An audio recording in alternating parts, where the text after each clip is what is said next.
Oi, gente, Roberto Rilubíscaro aqui. Enquanto eu assistia ao filme Heatwave, Onda de Calor, que a Netflix adicionou ao seu catálogo agora em setembro de 2023, eu ficava pensando assim, mas assim, esse filme parece uma história de filme feito para TV, né? O roteiro é assim grosseiro. Bom, eu já vou abrir um parênteses. É o tipo de filme assim, eu até curti e tal, mas eu nunca curti para dar risada. Mas eu nunca posso falar que aquele roteiro é bem feito, porque tecnicamente o roteiro não é bem feito. Tecnicamente aquele filme não é bem feito. Então é assim, eu adorei o filme.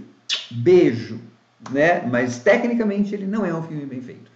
Fecha parênteses. Eu ficava pensando assim, mas nossa, isso é tão grosseiro, parece coisa feita para TV, só que ao mesmo tempo os valores de produção, iluminação, tarará, falava, mas tem cara de ser filme, não tá com cara de ser filme do Lifetime, ou de onde que é essa desgrama, né? Como o filme patina 1h40, não precisa tanto, né? Nem para dar risada, eu consegui dar risada 1h40. Peguei o celular, fui no IMDb, né? E eu vi, é um filme da Paramount, é um filme de estúdio. Isso foi lançado no cinema, mas aí eu vi a data de lançamento.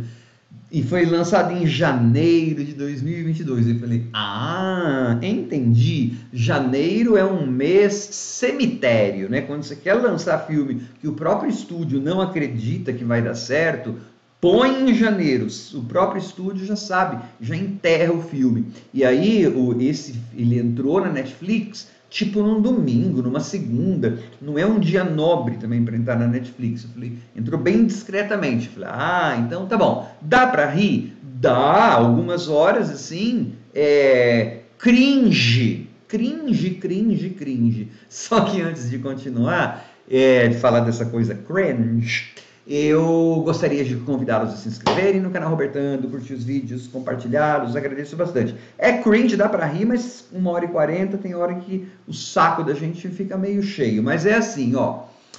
Começa com uma narração e depois eles esquecem que o filme tem narrador.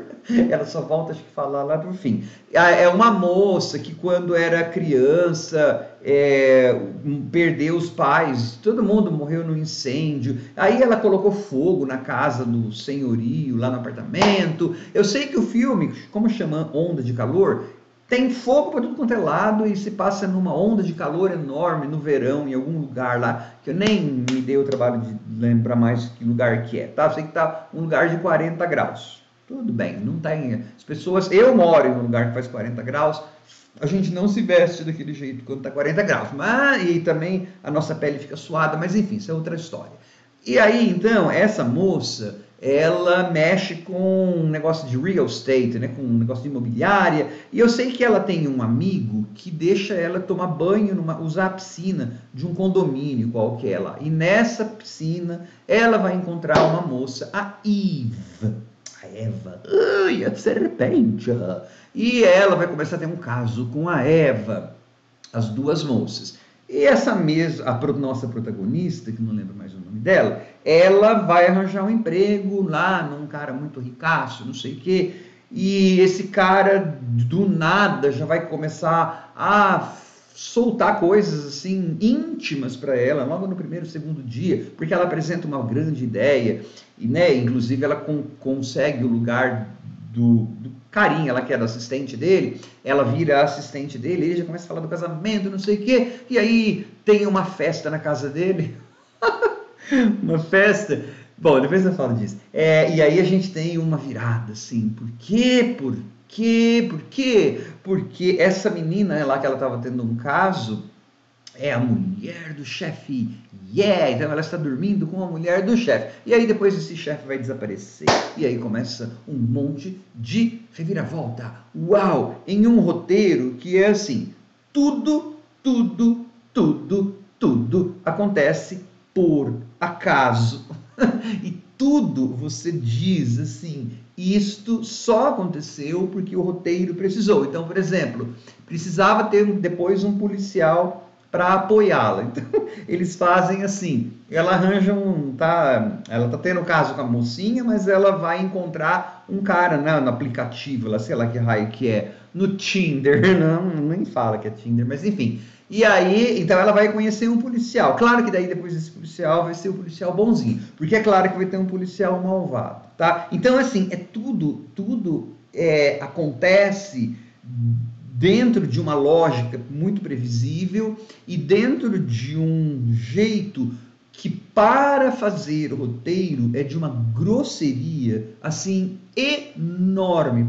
Aquele roteiro, ele parece uma lixa de tão grosseiro que ele é, né? Porque as coisas são dadas em mega baldes de diálogo expositivo.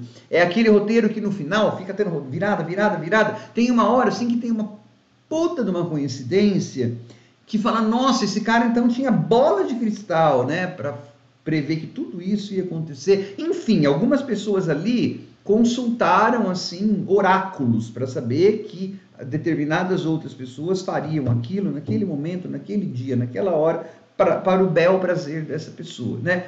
Aí fica ridículo, né? Fica estranho. Você pode até gostar do filme, eu até consegui me divertir, porque as pessoas estavam trabalhando mal, as frases eram muito engraçadas em inglês, coisa que a gente nunca falaria na vida real, então você começa a dar risada, porque é tudo artificial, mas é cringe, é meio vergonha alheia, e tem umas sequências que são muito engraçadas. Essa, por exemplo, da festa. Então ela vai para a festa lá da casa do patrão, e aí o ex-assistente do patrão estava lá.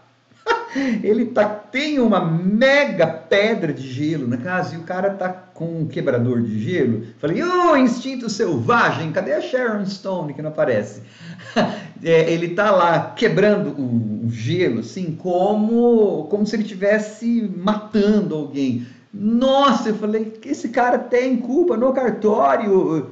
Porque assim, gente, imagina que primeiro, né, é muito grosseiro, como eu falei. Numa festa de rico, você não tem uma pedra de gelo deste tamanho e alguém vai ter que cortar, quebrar o gelo para pôr no seu whisky. Não funciona assim, né? O mundo não funciona assim. O mundo de pessoas verdadeiras não funciona assim, né?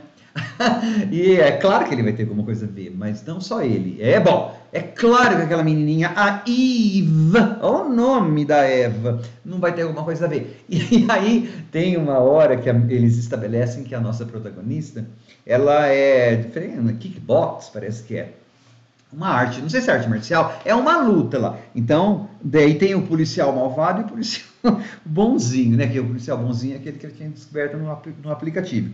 Enfim. E daí tem uma hora que ela está meio amarrada, assim, e ela começa meio que dar umas corridinhas, lá boxer, não sei como fala. E o policial malvado tá atirando nela e ele erra todas as vezes, acho que só porque ela faz assim, eu ria muito. E no clímax, né, quando acaba tudo, eu falei, mas como que essa mulher vai explicar o que aconteceu, se os aliados dela, bom, enfim, no tiroteio final. E então ele é um filme que se tivesse durado 1h20, aí eu teria rido mais. É que assim, eu usei o celular várias vezes, né? Porque tem uma hora que o ritmo dele cai, porque 1h40 é muito. É assim, é um filme que ele se queria filme de cinema. Filme de cinema a longa-metragem é maior mesmo, né? Filme de televisão é um pouco menor. Então, assim, se fosse um filme de televisão, eu curtiria mais, né? Porque tem umas coisas que eles usaram imagens repetidas dentro do próprio filme, parecendo que a gente não ia se lembrar. Meu Deus do céu! Aquele velho truque de subestimar a audiência, e, na verdade é porque teu roteiro não é bom, ao final, quando as pessoas começam a expor, né, aqueles baldes de diálogo expositivo que eu falei, porque a história é contada para você. A história é contada pela fala, né? E filme é visual, mas enfim, a hora que está sendo contada é aquele tipo de filme que depois vai fazendo o recap, o resumo, você vai vendo cenas. Inclusive aí, as cenas, né, que passaram, inclusive a cena do cara quebrando gelo vai aparecer. Aí eu falei, você quebrando gelo, lindinho. Isso que eu falei. Quando apareceu o Quebrando Gelo, juro que eu falo sozinho, sabe? Juro que eu falei, Sharon Stone, onde estás que não me escutas? Nossa Senhora, gente, é trecheira muito pesada. Tchau.